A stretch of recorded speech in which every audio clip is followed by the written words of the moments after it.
Okay, cool. I think it's live. Let me just double check here. And I think we are live. Cool.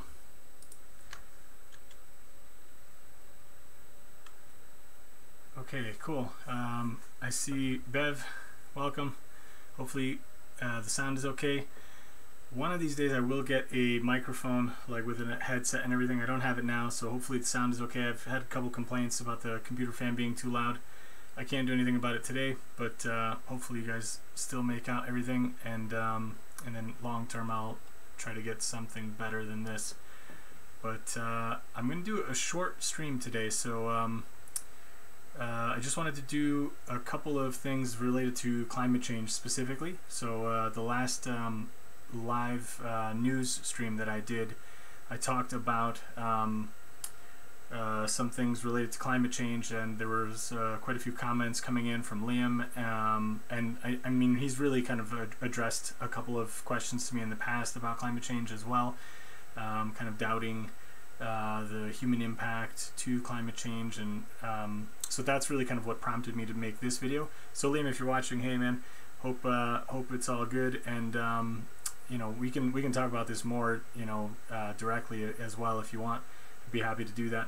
So yeah, I guess I'm gonna jump into it, and then just cover some stuff, and then maybe take questions from anybody in the chat, and also just kind of you know, just take like what your thoughts are, and if I've missed something, or if there's, you know, anything you want me to like research and cover for next you know, another topic, like another video. So yeah, so pretty much let me share my screen with you guys. I want to talk about something called Occam's razor. It's kind of a funny thing to start with, but I'll tell you why I did it in a second here. I'm going to move my mic up a little bit because I think it's looking a little low there. Hopefully it sounds okay. If it doesn't, please just let me know in the chat, and then I'll make an adjustment. Okay, so what is Occam's razor? Occam's razor is basically also known as the law of parsimony, which doesn't really mean anything to me, but it is a problem-solving principle, and it essentially states that simpler solutions are more likely to be correct than complex ones. When presented with competing hypotheses to solve a problem, one should select the solution with the fewest assumptions. And the idea is attributed to English Franciscan friar William of Occam, a scholastic philosopher and theologian. So he was basically a you know, a religious you know, scholastic study philosopher, theologian, etc.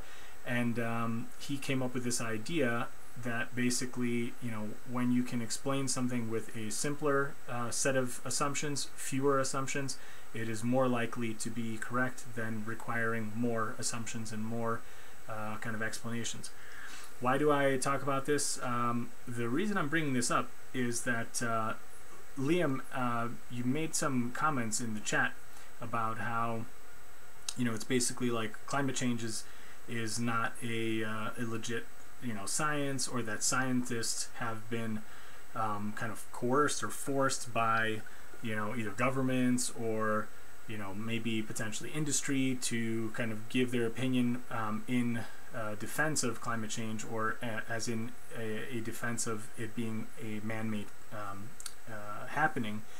And the reason I want to mention Occam's razor is that, you know, I really think that that is kind of a weird way to think that like the bulk of the scientific community could be somehow you know, coerced or you know, bribed or threatened or whatever the case might be into believing something, or at least stating something that they don't believe, or that doesn't make sense, or that isn't backed by good science. Like, I think it's actually going to be far more likely. Hey Liam, you've made no such claims. Okay, maybe I'm misinterpreting you. This is why I wanted to talk to you. If you want to jump on, I can send you a link and you can jump in. So that I don't misrepresent your ideas. But anyway, I think other people have claimed this anyway, and I thought that that's what you were claiming, and that's what I, you know, wanted to talk about. That I think it's sort of like the flat Earth theory. You know, people they will actually try to have you believe that, like, you know, NASA's a hoax, videos from the space stations are hoax, you know, the fact that it goes across multiple countries who have put people into space, that their governments are all in cahoots, that it's been going on for centuries, that it's been, you know, all this kind of stuff, like perpetuated through schools, perpetuated through everything. It's like you'd have to stack like so many assumption upon assumptions upon assumptions to believe that that is true, versus the reality is just that, like, yeah, the earth is round actually and it's not flat. So I just kind of think that it's the same thing. Like if anybody's doubting the science, I mean, I don't think it's like, you know, if you look at the number of scientists in favor of the reports that say that yes, climate change is happening and yes, it is man-made, you know, then I think, you know, it's there is a consensus there. So hey Leon, thanks for joining. So Liam, if you want to correct kind of what you meant, or maybe I just really misunderstood you, then that's fine too. But I'm going to continue with this line of thinking just to kind of explain where I'm going with this. So basically, this Occam's razor idea is not to say that a simple solution is always right, and it's not always to say that the thing with the fewer assumptions is right. It's just that it's kind of like a good thing to do when you're doing like rigorous scientific testing, is to start with the one with the fewer assumptions. A, it's usually easier to test, and B, you know, from actual like data, it's been shown that you actually have a better chance of having a correct predictive model. So there is this thing called the ad hoc hypothesis, which is a you know, it's kind of what I was just saying, where you stack like more assumptions on top of assumptions. So basically it says here, it's a hypothesis added to a theory in order to save it from being falsified. Falsified means like where you can actually clearly prove that it's false. So when people used to think that there were only white swans, you could you know, you could have a theory that said you know, there are only white swans, and you base that on the fact that you've only ever seen white swans. But then, you know, in the 1600s, some guy goes down to Australia and sees black swans. That proved the white swans, or all swans are white theory, as false. So that's a falsifiable you know, theory or statement. And what this idea is, the ad hoc hypothesis, is that you just kind of keep stacking, you know, hypotheses, so assumptions, on top of your original theory to try to somehow make it so that it can't be falsified.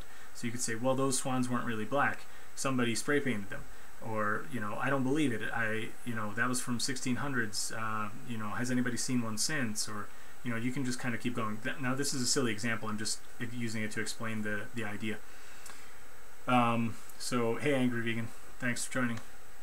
So next thing I want to say is that basically, you know, along this line of like, who do you really want to believe, and also what kind of makes most sense, is if you look at you know, the companies that are making billions and billions of dollars over the course of, you know, the many decades that we've been using fossil fuels, you know, they've accumulated a staggering amount of profit from doing that, and they have every, you know, interest to keep that going, and they don't want it to change. So this is an interesting article that talks about what oil companies knew about climate change and when. Now somebody might question this site here, this climateliabilitynews.org. I'm sure they're pretty biased, but there are other sources here. So this is another thing from the Scientific American. This was actually from a few years ago. This was going on, yeah, 3.5 years ago. They talked about what Exxon knew back in the late 70s about climate change, and this timeline is just kind of also pointing out what some of the other big companies knew, not just Exxon. I'm just going to read through some of these really quickly because I think it's pretty important, and I think it'll really kind of show what I'm trying to say. Sorry guys, my throat's bothering me a little bit. July 1977, James Black, a scientist at Exxon, told the company's top management that scientific evidence showed burning fossil fuels was causing climate change. In May of 1981, a paper written for Exxon's head of research, the company scientist Henry Shaw estimated that global temperatures will increase by 3 degrees Celsius with the doubling of the carbon dioxide emissions in the atmosphere, which could cause catastrophic impacts as early as the first half of the 21st century.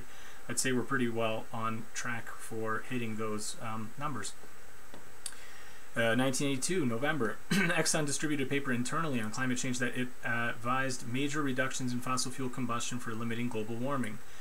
1988, James Hansen, a NASA scientist, testified during a congressional hearing that human activities were causing global warming. It was the first major public warning of a looming climate crisis.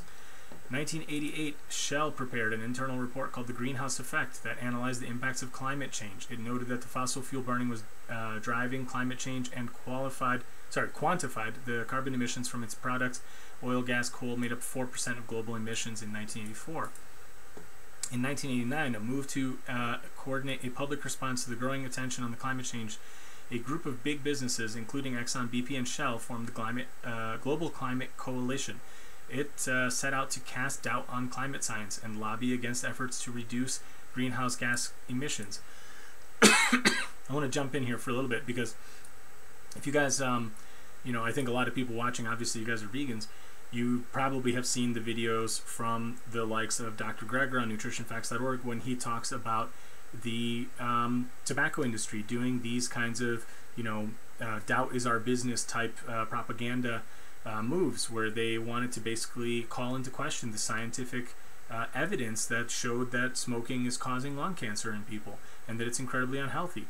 And animal agriculture industries are doing that now with the casting doubt on the role of, say, saturated fat and cholesterol consumption on your blood serum cholesterol consumption.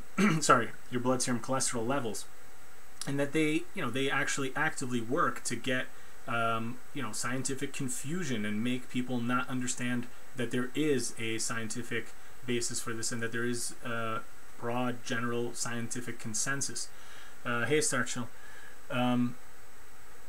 Cool. Well, maybe we'll do a follow-up. I'm not going to be able to be on for too long today, but I'm happy to do a talk together, and we'll cover more stuff on this. So, I'm just saying that this Global Climate Coalition, just think of this as like, going back to what I said earlier about the Occam's razor, like, does it make sense?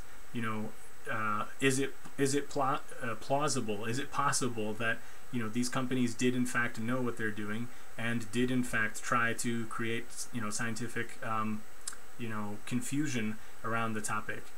To protect their billions upon billions of revenue.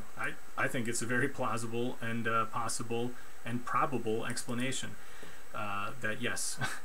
Okay, so then moving on, I'm not going to read through all of them because we're almost to the end here anyway, but you can see that basically it started from the 70s and it just continued, and then basically by the 90s they were full on into PR mode and trying to cast doubt on the scientific consensus. So you can say here in 1991, a 30-minute video produced by Shell included dire predictions and images of fires, floods, and food shortages. The narrator included this ominous warning: global warming is not yet certain, but many think that to wait for final proof would be irresponsible. Action now is seen as the only safe insurance. 1996, so full 5 years later, Exxon solidified its public stance on dealing with climate change when Chief Executive Lee Raymond wrote an article for a company publication saying that scientific evidence was inconclusive on whether humans were contributing to climate change. They took out an ad a year later in 1987 in the New York Times, and it was titled "Reset the Alarm," which said, "Let's face it, the science of climate change is too uncertain to mandate a plan of action that could plunge economies into turmoil." So again, they're trying to cast fear into people, like, oh, it's going to destroy the economy, destroy the world, blah, blah, blah. It also read, we still don't know what role man-made greenhouse gases might play in warming the planet. But this is actually 20 years after their own scientists said that they knew and that it was having an impact. So it's just very obvious that they're being two-faced, if nothing else. So, it's a pretty interesting thing. You can read through the rest. I'm not going to do that right now. This other article, I'll have the links to all this stuff in the description at the end. This one is just basically showing Exxon specifically, and I just want to jump into a couple of things here because they did have responses from Exxon.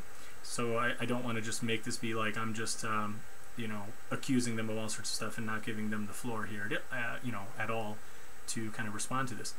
So basically here the intro here, they're talking about how the approach has been likened to the lies spread by the tobacco industry regarding the health risks of smoking. Just as I said, both industries were conscious that their products wouldn't stay profitable once the world understood the risks, so much so that they used the same consultants to develop strategies on how to communicate with the public. So again, you know, this is the same thing that Dr. Greger has said before about the scientists who worked for the tobacco lobby and the industry, and then they went and started working for the animal products industries. It's the same thing. These guys are able to know, like, that they have an effective strategy for dealing with these kind of public, you know, relations fiascos, and they know how to go about it. In this other timeline, you can actually see where they were making contingencies and kind of estimating what liability lawsuits were going to cost them and all this kind of stuff. Actually, you know, before I go on, I will read you that one. This one was pretty interesting. In 1998, Shell produced a document called the Shell Internal TINA Group Scenarios, which went from 1998 to 2020, which included modeling a future that included oil companies and governments being held liable for climate impacts. Its scenario eerily described the U.S. being hit with fierce storms in 2010, followed by activist groups initiating legal liability cases. In reality, the biggest storm hit the East Coast in 2012, Superstorm Sandy, and liability cases began to stir after that. So, you know, these companies aren't stupid. They really do have incredibly intelligent people working for them, and they know how these kinds of changes are going to impact their business if people start waking up. And they, you know, they're working hard to make sure that people don't wake up. That's kind of the point I'm trying to make. I do apologize. Sorry, guys. My throat is really bothering me. So, yeah, just to jump in here, experts, however, aren't terribly surprised. It's never been remotely plausible that they did not understand the science, says Naomi Oreskes, a history of science professor at Harvard University. But as it turns out, Exxon didn't just understand the science, the company actively engaged with it. In the 1970s and 1980s, it employed top scientists to look into the issue and launched its own ambitious research program that empirically sampled carbon dioxide and built rigorous climate models. Exxon even spent more than $1 million on a tanker project that would tackle how much CO2 is absorbed by the oceans. It's one of the biggest scientific questions of the time, meaning that Exxon was truly conducting unprecedented research. Again, these guys are making billions and billions of dollars in profit, and of course they're gonna be looking to protect that source of revenue, and they are not stupid. I mean, it's really that simple. So, this guy wrote this report in '77. Here is what he delivered, the sobering message. In the first place, there is general scientific agreement that the most likely manner in which mankind is influencing the global climate is through carbon dioxide released from the burning of fossil fuels. Now, this is back in 1977, so it's quite a while ago. Black told Exxon's management committee a year later he warned Exxon that doubling CO2 gases in the atmosphere would increase average global temperatures by 2 or 3 degrees, a number that is consistent with the scientific consensus today. So again, this isn't new. This is like 40-year-old information, and the existing and still to this day scientific consensus is still pointing to these numbers. That hasn't actually changed in 40 years. He continued to warn that present thinking holds that man has a time window of 5 to 10 years before the need for hard decisions regarding changes in energy strategies might become critical.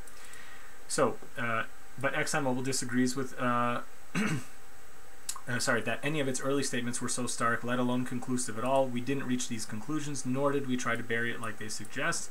ExxonMobil spokesperson Alan Jeffers tells Scientific American, "The thing that shocks me the most is that we've been saying this for years, that we have been involved in climate research.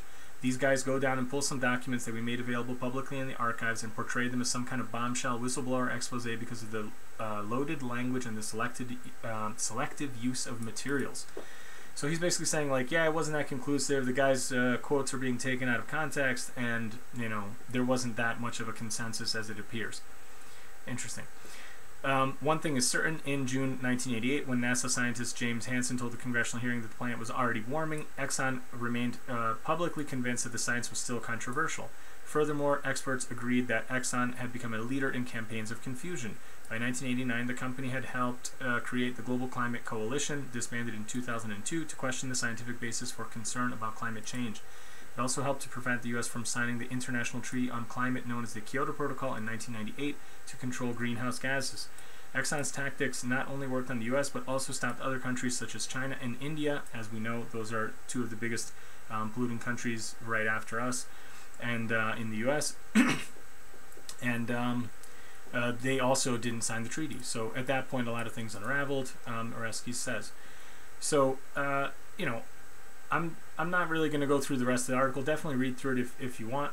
The point is here that since then, Exxon has spent more than $30 million on think tanks that promote climate denial, according to Greenpeace. So again, you know, maybe you don't trust Greenpeace, maybe you don't trust these things, maybe you don't trust the internal memos, but again, I just go back to the Occam's razor. Which one is more plausible? Which one makes more sense? That companies who make billions of dollars every year in profit, you know, tens of billions of dollars in profit, that they're going to spend a few, you know, tens of millions of dollars in trying to cast doubt on the science, or that, you know, that it's some kind of government conspiracy, that it's some kind of, you know, I don't know, whatever, just some kind of like hoax, or that it's not even real, or that it's not happening, or whatever. And yeah, I think, you know, I'm not using Occam's razor as a argument. I'm not saying climate change is real because of Occam's razor. I'm just throwing that out there as something to think about or something to consider. And, you know, just hopefully you can see the parallels between the other industries that I've talked about. That's kind of the point I wanted to make there. And then I also want to just say, just for the sake of argument, like, let's, you know, I guess let's address the question, you know, do we think that climate change is real, whether or not it's man-made? Let's just say that it you know, that it is real, because I think most people do say it is real. Even the people who don't believe that it's man-made, they do not deny the actual, you know, changes in the climate that are being observed and being recorded, the changes in temperature, the flooding, the, you know, increasing number of violent storms, etc., etc. But so if we just say, okay, let's say it's real, and we're just, you know, gonna let's say that it's not man-made, even the most of those people will admit that the burning of fossil fuels at least contributes to it somewhat. Even if it's not the only cause, and even if it's not the main cause, it does contribute to it. Some people have said that it contributes extremely little to it. But again, even if it is, let's just say, very little, why would you not want to limit the very little that it does contribute? And again, for the, you know, I'm just saying this for the sake of argument. I don't want anybody to misconstrue what I'm saying, as in saying that I don't think it's a big impact or anything like that. But I'm just saying, for the sake of argument, even if it is, shouldn't you still be wanting to limit that as much as possible? And I think the obvious answer is yes. And Palin Host says, hey man, welcome. If CO2 increases global temperature, good thing we burn fossil fuels, saving us from a new ice age. Well, it could also cause an ice age. Nuclear war can also cause an ice age. You can block out the, you know, the sun and have like perpetual winter, nuclear winter, or whatever. So I mean that, you know, the CO2 in the atmosphere wouldn't help that. So it depends on kind of like, I guess, you know, what's happening. But there's all sorts of stuff that could happen, I guess. But what I also wanted to say is that, you know, you have to look again at like what the people who are kind of pushing for drastic action, what are they actually recommending? What are they wanting people to do? They're wanting people to reduce their use of fossil fuels. That's like one thing. And then of course the, you know, vegans or other animal rights activists are saying that we should also, you know, stop our reliance on animal agriculture, because that is also a leading cause of greenhouse gas emissions and other forms of environmental destruction. So hopefully nobody is going to question that would be good if we had less environmental destruction in the way of, you know, dead zones in the oceans and pollution in the rivers and, you know, pesticides and antibiotics resistance and all these other kinds of things that come along with that, and, you know, arsenic and other kind of like poisons and toxins that go into our water sources and earth and all this kind of stuff. But you know, let's just say like, okay, that's fine, everybody's in agreement there. Then go back to the fossil fuel question. You know, what are the environmentalists proposing that we do? They're saying we should adopt, you know, renewable energy sources. So I'd say again, like, just look at, like, regardless of whether you think it's a hoax or not, what's the downside of doing that? What's the downside of adopting it? As far as I can see, there really isn't. We would basically have less, you know, other contaminants that go into the air. Even if you don't believe like CO2 is a problem, what about the other things that happen as a byproduct of burning the gasoline? You still have like, you know, sulfuric acid and other things that go into the environment and come down as acid rain. Is still incredibly damaging. There is still people that have asthma, that they have all sorts of things like this showing that people living in cities have higher rates of asthma in children, all this kind of stuff. You can you can easily make an argument that like you're still going to be benefiting people's health and the world around you by getting rid of fossil fuels. So that's one thing. And the other thing is that the cost of doing so is actually coming down so much. And I've covered this before in a news live stream. This article came out actually last year, so it's a little over a year old, but they were already saying that by 2020, renewable energy prices will be pretty much on par. In some cases, it will actually be lower than fossil fuels. And I've covered this, so if anybody wants to read through it, you can kind of check it out. But they're basically getting into the kilowatt per hour or whatever, kilowatt hour charges, and you can see that for a lot of them, they're on par or better than fossil fuels, and that was already by the beginning of last year. So, sorry guys, my throat is really bothering me. So, I pretty much, I'm going to stop sharing the screen here and just jump back to the camera view. I just want to kind of, finish up what I was saying in that, really, like, even for the sake of the argument, like, let's say it's not man-made, and but it is real. Like, why wouldn't we do everything we can to at least limit it as much as possible? So why wouldn't we get rid of the fossil fuels? That's one. And number two, the alternatives are already there. It's just a matter of switching over, which I know there is a cost to that, and I'm sure it's not quite as simple as this chart just made it seem. But the benefit of that is still cleaner air, is still less poisoned water, less toxins, and just like how much nicer is it, like having, say, an electric vehicle drive by you. There's a lot of road noise that would be eliminated. I mean, there's a lot of other kind of benefits. So as far as I see, I don't really know of any downside to switching, and all of the kind of doubt that I see people pointing to is all coming from scientists that I see as being paid off by the industries that are making money and making billions of dollars off of promoting this like idea that there isn't consensus. So I really think of it as like I've told you guys before, like when you have like a mainstream news show, they'll bring on somebody who's a scientist, who's a climate change denier, and then somebody who's saying yes, it is real and it is man-made, and then the people sitting at home just think like, okay, there isn't consensus. You got one guy and another guy, and they're saying the opposite thing, and they're both equally qualified. And what I think is that if you look at how many people are behind the guy saying that it's real and that it's man-made, it's vastly more, and it's not a true consensus. It is a true consensus, but it doesn't appear that way from watching these kind of shows. So, hey Green Smoothie Party, check out skepticalscience.com for rebuttals for science deniers. Okay, I was not familiar with that site. I'll definitely take a look. So, yeah, I mean, that's pretty much all I wanted to cover, guys. I don't really have anything else to share on this topic. Liam, if you're still watching, man, I would definitely like to actually get your claims corrected. So I didn't want to paint you in a bad light, and I hope you didn't take it that way. So if you want to jump in or whatever, we can talk about it separately. I would love to get clarification, but I still think a lot of what I said, I've seen it from other people too, so I don't mean to even single you out anyway. It's just that when you were on the most recent live stream, it kind of made me start thinking down this path of a topic to cover for everybody. So yeah, I mean, I don't know if anybody, I don't think there's too many people. I think we have eight people in the chat right now. So I don't know if you guys have anything else that you wanted me to cover or wanted to look at. I will be honest, I have not looked at the book recommendation that you gave me, so I will try to do that, but I haven't had time.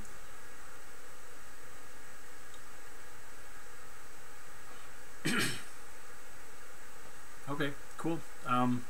If anybody's got anything, let me know, or drop some comments after if you didn't get to watch this live and you watched it afterward, you watched the replay.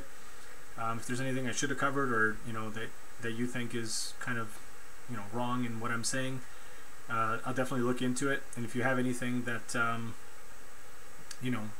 does cast doubt on any of this stuff, like, yeah, let me know. I definitely like seeing the other viewpoints and researching more, and then maybe I'll check out the Skeptical Science to see where you know, there might be flaws in that, or if it's like a clear case of you know, industry kind of like shenanigans. I'm almost through Eternal Treblinka. Oh man, cool. Yeah, I still need to get that book. I haven't picked it up yet. Everybody says it's really good though. Sorry guys. Probably picked a bad night to do the live stream.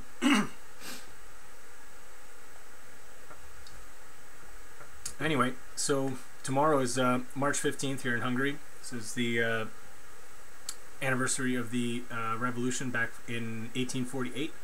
I did a video about that last year. I didn't make a separate one this year, but if anybody wants to see that, you can learn a bit of history, and I don't know, it's still relevant.